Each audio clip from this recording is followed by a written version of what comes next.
All right, let's go to the other big story there. Obviously, inflation data out today. The rate climbing for the first time in 18 months, up from 3.6 to 3.8%.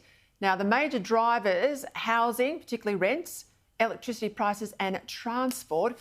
For more, let's bring in our guru, Sky News Business Editor Ross Greenwood. Ross, great to have you tonight. It's incredibly important we get a good read from you about these numbers today, in particular forecasting into the RBA meeting next Tuesday. It is a modest rise, but it is a rise. It's a rise nonetheless. Most of the CPI data in other world nations are heading down. We're going up. So I'm keen for your take on how this feeds into next week's meeting of the RBA.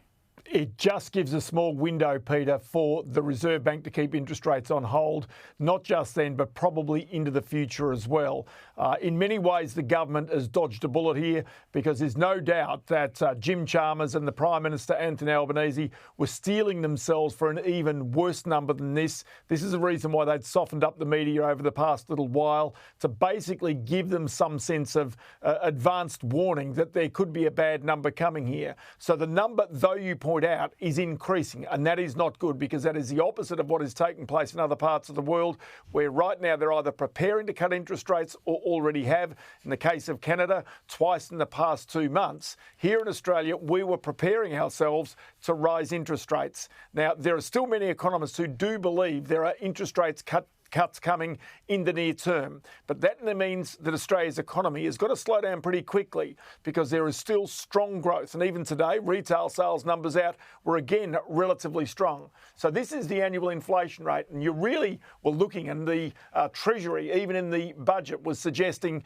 just only in the beginning of May that this number already would be 3.5% on its way down to 2.75% by this time next year, which really did open up the suggestion that there could be headroom for interest rate cuts this year. Now, the idea of that was that you'd then go right into an election campaign where there had been cost of living relief from July 1 this year, where there had been pay rises from the low paid at this time, where there had been tax cuts and interest rate cuts.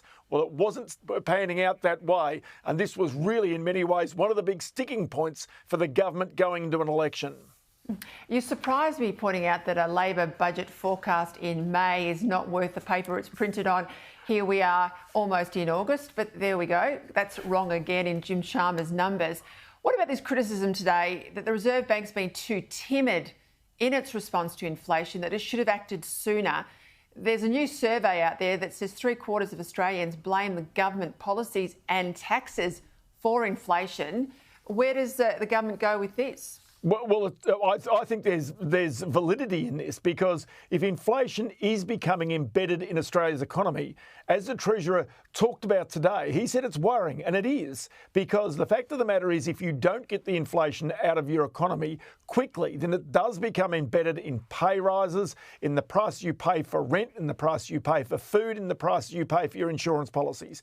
And that's what's been taking place in Australia. So just to give you some headlines out of this today, and that is, say, health over the past year, up 5.7%. Who really controls health costs in Australia? The government does. Transport, think about public service. You've got there, up by 4.6% over the past year. Housing, 5.2%. Insurance, 6.4%. Education, up 5.6%. So these are the quarterly numbers we're seeing here. Ignore the fruit and vegetable prices. That's seasonal. That comes and goes. But the rest of it is really where families don't have any choice but to spend that money. And so families are right now feeling this cost of living. It does get sheeted back to government, and government, sort of, if you like, policies that have been taken in the past or in action by government. And so there you go. There's some of your drivers that you can see. Look at your rents over the past year, 7.3%. That's housing policy. Energy policy, 6%. Transport and food costs up by 3.3%. So again, these are things you can't not move around. You can't not live in your house. You cannot, sort of, if you like, not eat. You can't not have power. So all these things really do go home. And so when families right now are talking about a cost of living crisis, many of this comes back straight back to policy or inaction by government over state and federal, which really is adding to the burden and the fact that they're feeling that times are tougher. Yet the politics of it, though, you know this, Ross, you see there when the government says the RBA is independent and tries to make it look, certainly to people at home, that the RBA is responding by driving up rates because somehow the RBA is the bad guy. The RBA's got one lever.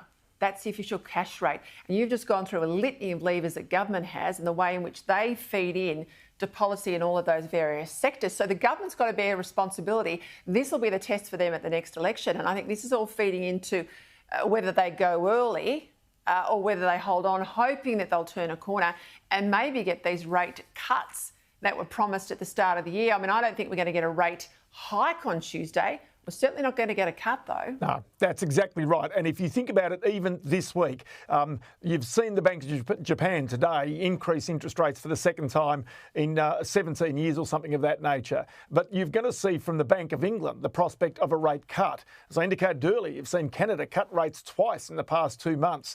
The US Federal Reserve overnight is going to basically come out and give an indication it will cut rates from September. That's not on the horizon here in Australia.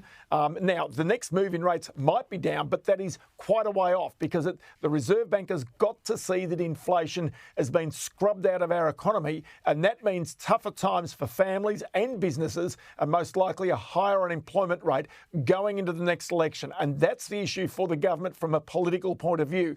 But you make the observation about, government policy could have done a lot of things. Well, that's absolutely right, which is a reason why, as you say, it's never the government's fault. It has to be somebody else's fault. That's the reason why there are inquiries into supermarkets. That's the reason why there's new rules for supermarkets, because really it must have been the supermarket's fault that supermarket prices were rising, and of course not the supermarkets themselves. They might be a part of it, but they're certainly not all of it, as it were.